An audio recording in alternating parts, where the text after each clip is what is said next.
మీ ఫోన్లో పేటిఎం ఉందా? అయితే ఈ వార్త మీకు చాలా ఇంపార్టెంట్. స్కిప్ చేయకుండా పూర్తిగా వినండి. ఒక్కసారిగా భారీ షాక్ ఇచ్చింది Reserve Bank of India. Paytm Payments బ్యాంక్పై స్ట్రిక్ట్ యాక్షన్ తీసుకుంది. సోషల్ మీడియా అంతా ఒకే మాట, పేటిఎం క్లోజ్ అవుతుందా? యూజర్స్ అందరూ టెన్షన్లోకి వెళ్ళిపోయారు. అసలు నిజం ఏమిటి? ఇప్పుడు క్లియర్గా తెలుసుకుందాం ఈ వీడియోలో. ఆర్బీఐ ఆడిట్ ప్రకారం పేటిఎం పేమెంట్స్ బ్యాంక్ కొన్ని ముఖ్యమైన గైడ్లైన్స్ ఫాలో చేయలేదని బయటపడింది.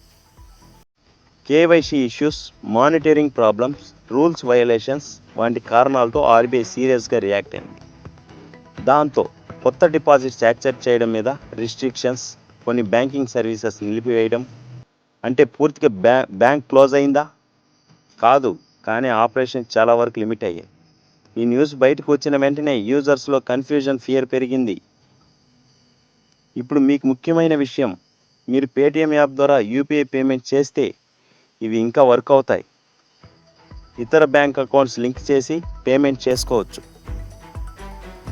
కానీ పేటిఎం పేమెంట్స్ బ్యాంక్ అకౌంట్లో డైరెక్ట్ సర్వీసెస్ మాత్రం గ్రాడ్యువల్లీ ఎఫెక్ట్ అవుతాయి.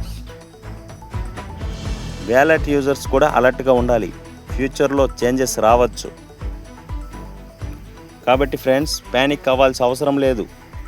మీ డబ్బు సేఫ్గానే ఉంటుంది. కానీ ఒక important sections, alternative bank accounts maintain చేయండి. ఒక యాప్ మీద డిపెండ్ అవ్వకుండా ఉండండి. ఇది లాంగ్ టర్మ్లో మీకు సేఫ్ ఆప్షన్ అవుతుంది. ఇలాంటి తాజా అప్డేట్స్ కోసం పెన్మోర్ వాయిస్ తెలుగుని సబ్స్క్రైబ్ చేయండి. మీకు వీడియో నచ్చితే లైక్ చేయండి, షేర్ చేయండి. మరొక వీడియోతో మళ్ళీ కలుసుకుందాం. Thank you.